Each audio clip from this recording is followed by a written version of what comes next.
చుట్టూ పచ్చని పంట పొలాలు, విశాలమైన ప్రాకారాలతో, అద్భుతమైన చాళుక్యుల కాల శిల్పకళతో, ఆలయ ప్రాంగణంలో నంది ఏకశిలతో, గలగల కోనేటి గంగాజలంతో శివలింగ అభిషేకం నిత్యం జరుగుతూ, ఈ ఆలయ గర్భగుడిలో ఉన్న శివలింగం అతి పెద్దగా 14 అడుగులు ఎత్తు ఉంటుంది.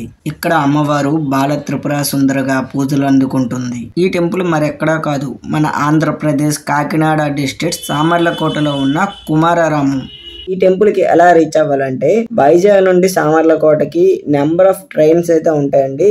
యావరేజ్ గా అయితే 2.5 hours టైం అయితే జర్నీ చేయాలి. అండ్ మనం వైజాగ్ నుండి బస్ లో సామర్లకోటకి వెళ్ళాలనుకుంటే 4 hours లో రీచ్ అవ్వచ్చు. 175 kilometers డిస్టెన్స్ అయితే ఉందండి. అండ్ విజయవాడ నుండి సామర్లకోటకి అయితే 200 kilometers వరకు ఉంటుంది. ట్రైన్ జర్నీ అయితే 4.5 hours పడుతుంది. బస్ అయినా అప్రాక్సిమేట్లీ 4 hours జర్నీ అయితే పడుతుంది. హలో అండి, అందరూ ఎలా ఉన్నారు? Welcome to Samarlakota. ఈరోజు పంచరామాలుగా పిలువబడే 5 శివక్షేత్రాల్లో ఒకటైన కుమారారామేశ్వర స్వామి ఆలయంకి అయితే రావడం జరిగింది. ఇక్కడ బాల త్రిపుర సుందరిని పూజిస్తారండి. టెంపుల్ని 892 సంవత్సరం నుండి 922 సంవత్సరాల మధ్యకాలంలో నిర్మించినట్లుగా చరిత్ర అయితే చెప్పుకుంటుంది. దీన్ని నిర్మించింది భీముడు.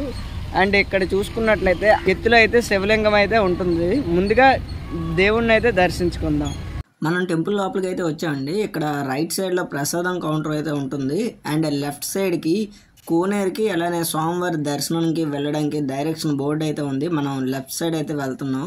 ఎవరైతే కట్టించారో భీముడు, అదే టెంపుల్ ద్రాక్షారామంలో కూడా ఉంటుంది. అండ్ చూడడానికి సిమిలర్గా 2 టెంపుల్స్ ఒకేలాగా అయితే ఉంటాయండి. రాష్ట్రాల నుండి అయితే ఇక్కడికి భక్తులు అయితే తరలి వస్తారండి. భక్తులతో ఒకసారి మాట్లాడదాం. వాళ్ళ మాటల్లో ఈ టెంపుల్ గురించి కొన్ని విషయాలు అయితే మనం తెలుసుకుందాం. మేము హైదరాబాద్ నుంచి వస్తున్నాం. నా పేరు జేకే భారవి. తెలుగు ప్రేక్షకులకు అందరికీ తెలిసే ఉంటుంది. నేను అన్నమయ్య, రామదాసు, మంజునాథ, పాండురంగడు, ఓం నమో వెంకటేశ, జగద్గురు ఆదిశంకర ఇట్లా సినిమాలన్నీ నేను స్టోరీ, స్క్రీన్ ప్లే, డైలాగ్స్ ఇట్లా పాటలు ఇవి చేశాను. ఈయన గోపాల్ రెడ్డి గారని ఈ మధ్యనే ఒక పిక్చర్ దళారి అని ఒక సినిమా వచ్చింది, దానికి డైరెక్టర్ ఈయన. యాక్చువల్లీ నేను వ్లాగ్ చేస్తుంటే వాళ్ళు నన్ను అబ్జర్వ్ చేసి ఎవరు ఏంటి అని అడిగారండి. సో నేను చెప్పాను, ఇలా శ్రీకాకుళం నుండి వచ్చాను, ట్రావెలింగ్ వ్లాగ్స్ చేస్తాను అని చెప్తే ఓకే గుడ్, ఛానల్ నేమ్ ఏంటి అని అడిగారు. కంటెంట్ అయితే ఇస్తున్నారు, రెగ్యులర్ గా అయితే వీడియోస్ చేయండి అని చెప్పి కాసేపు అయితే మాట్లాడారు. వీరిని టెంపుల్ లో మీట్ అవ్వడం నాకు చాలా హ్యాపీ అనిపించిందండి. నాకైతే కొన్ని సజెషన్స్ అయితే ఇచ్చారండి జేకే భారవి గారు. ఇతను తెలుగులోనే కాకుండా కన్నడలో కూడా చాలా బ్లాక్ బస్టర్ మూవీస్ అయితే తీసారండి. రైటర్ గా అండ్ డైరెక్టర్ గా వర్క్ చేశారు. 2004 లో తెలుగులో బెస్ట్ ఫీచర్ ఫిల్మ్ కింద నేషనల్ ఫిల్మ్ అవార్డు కూడా వచ్చిందండి. ఆ వైపు నుండి అయితే లోపలికి వచ్చామండి. లెఫ్ట్ సైడ్ తిరిగినట్లయితే ఇక్కడ కాలభైరవుడు టెంపుల్ అయితే ఉంది. దుష్ట శిక్షకుడుగా పరమశివుని యొక్క పరిపూర్ణ అవతారంగా భావించే కాలభైరవుని అయితే ముందుగా దర్శించుకోవాలి. మనమైతే ముందుగా ఈ కాలభైరవుని దర్శించుకుందాం.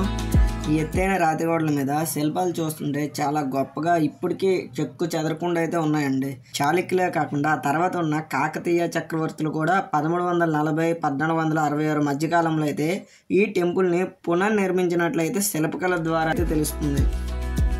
ఈ వైపు నుండి ఆలయ కోనేరుకి అయితే వెళ్ళొచ్చు. ఇప్పుడు మనం వెళ్దాం. ఈ కోనేరు ఈ టెంపుల్ ప్రాకారానికి ఆనుకొని చాలా విశాలంగా అయితే ఉందండి. కోనేరులో నీటిని తీసుకొని శివలింగానికి నిత్యం అభిషేకం అయితే చేస్తుంటారండి భక్తులు. ఇక్కడ ఇంకో విషయం ఉందండి, కార్తీక మాసంలో అయితే భక్తులు ఎక్కువ మంది రావడం వల్ల శివలింగ అభిషేకం చేయడానికి అయితే అసలు ఖాళీ అయితే ఉండదు. ఆ టైంలో ఫుల్ రష్ అయితే ఉంటుంది. ఇక్కడ చూసుకుంటే రావి చెట్టు దగ్గర భక్తులు దీపారాధన అయితే చేస్తారండి. ఇక్కడ పురోహితులు అయితే ఉన్నారు.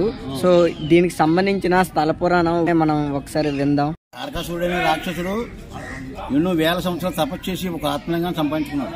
ఆ ఆత్మలింగం ఆయన దగ్గర ఉంచుకుని ప్రజలను వేధించమొదలెట్టాడు. బాలుడు రూపంలో వచ్చి ఆ రాక్షసుని వధిస్తాడండి. వధించినప్పుడు ఆ ఆత్మలింగం 5 భాగాలు అయింది. ఆ 5 భాగాలే పంచారామాలు. అవి ఎక్కడెక్కడ ఉన్నాయి? అమరావతి, పాలకొల్లు, భీమవరం, ద్రాక్షారామం, సామర్లకోట. ఇక్కడ ఎక్కువ ఏ పండుగలు చేసుకుంటారు? శివరాత్రి, కార్తీక మాసం విపరీతమైన భక్తులు వస్తారు. ఇతర రాష్ట్రాల విదేశాలకు కూడా వస్తారు. ధన్యవాదాలు. చూస్తున్నారు కదా, కోనేరు ఎదురుగానే ధ్వజస్తంభం అయితే ఉంది. మనం టెంపుల్ లోపలికి అయితే వెళ్తున్నాం. మనం టెంపుల్ లోపలికి రాగానే ఎదురుగా శివుని వాహనం నందీశ్వరుడు అయితే కనిపిస్తుందండి. ఈ నంది చూసుకుంటే ఇది యాక్సెల్. ఈ నంది చుట్టూ ప్రదక్షిణలు చేసి ఈ నంది చెవులో కోరికలు చెప్పుకుంటే అవి నెరవేరుతాయని భక్తులు నమ్మకం అండి. ఈ ఆలయంలో శివలింగాన్ని స్వయంగా కుమారస్వామి ప్రతిష్ఠించారండి. అందుకే కుమారరామ భీమేశ్వర స్వామి ఆలయంగా పిలుస్తారు. ఈ స్తంభాలు అయితే చూస్తున్నారు కదా, ఇవి 100 రాతి స్తంభాలు అయితే ఉంటాయటండి. కానీ ఒక స్తంభానికి ఇంకో స్తంభానికి అసలు పోలిక అయితే ఉండదు. వీటితో శిల్పుల నైపుణ్యం అయితే మనకు తెలుస్తుంది. అండ్ ఈ టెంపుల్ చూసుకుంటే ఇది 2 అంతస్తులు ఉంటుందండి. ఈ ఐరన్ స్టెప్స్ అయితే చూస్తున్నారు కదా, అవి 2వ అంతస్తుకి వెళ్ళడానికి. ఇక్కడ మనం చూసుకుంటే వినాయకుడు, శివపార్వతుల పుత్రుడైన కుమారస్వామి, సరస్వతీదేవి, శ్రీ మహిషాసురమర్దిని, శ్రీ మహావిష్ణువు, లక్ష్మీదేవి, శ్రీ చండీశ్వర స్వామి వీరు భక్తుల పూజలు అందుకుంటారు. ఇక్కడైతే మనం చూసుకోవచ్చండి పురాతన తవ్వకాల్లో దొరికిన యాక్షిల శిల్పాలు. ఇక్కడైతే మనం శ్రీ సుబ్రహ్మణ్య స్వామిని అయితే చూడొచ్చండి. మనమైతే ఇప్పుడు స్వామివారి దర్శనంకి అయితే వెళ్తున్నామండి. చూస్తున్నారు కదా చీకటిగా అయితే ఉంది. సేమ్ ఇలానే ద్రాక్షారామంలో కూడా మనం వెళ్తున్నప్పుడు లోపలికి చీకటిగానే ఉంటుంది. అలా చీకటిగా ఉండకుండా ఒకప్పుడు రాజులు ఈ గోడలకి డైమండ్స్ అయితే పెట్టేవారటండి. ఆ డైమండ్ నుండి లైటింగ్ అనేది వచ్చేదంట. కాలం గడుస్తున్న కొద్దీ కొంతమంది రాజులు దండయాత్రకు వెళ్ళి కొంతమంది దొంగిలించి ఆ డైమండ్స్ అయితే తవ్వి తీసుకుంటేవారు. ఇది మొదటి అంతస్తులో ఉన్న శివలింగం అండి. ముందుగా ఇక్కడ దర్శించుకోవాలి. ఇప్పుడు సెకండ్ ఫ్లోర్కి అయితే వెళ్దాం.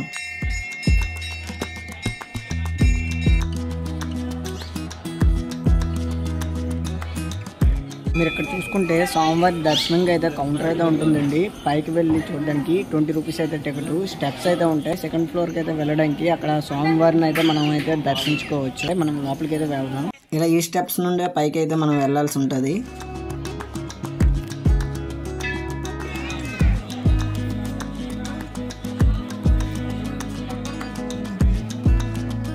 వినాయకుడిని అయితే చూస్తున్నారు కదండి. ఆ వినాయకుడికి పూర్వం వజ్రాలు అయితే ఉండేవాటండి. దాని నుండి చాలా ఎక్కువగా కాంతి అయితే వచ్చేదని ఇక్కడ పురోహితులు అయితే చెప్పారు.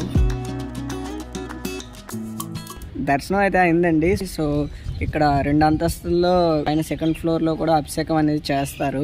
అండ్ వీడియో అయితే కంప్లీట్ అయింది. ఇప్పుడు మనం ప్రసాదం కౌంటర్కి అయితే వెళ్తున్నాం. ప్రసాదం అయితే తీసుకుందాం. ఈ టెంపుల్లో నిత్యాన్నదానం అయితే ఉంటుందండి. వీడియో అయితే చూసారు కదండి. ఐ హోప్ ఈ వీడియో మీకు నచ్చిందని అనుకుంటున్నా. ఈ వీడియో కనుక మీకు నచ్చినట్లయితే లైక్ చేయండి, షేర్ చేయండి అండ్ ఛానల్ అయితే సబ్స్క్రైబ్ చేసుకోండి. ఎందుకంటే నా వీడియోస్ మీకు అప్డేట్ అయితే వస్తూ ఉంటాయి. నెక్స్ట్ వీడియోలో మళ్ళీ కలుద్దాం. జై హింద్.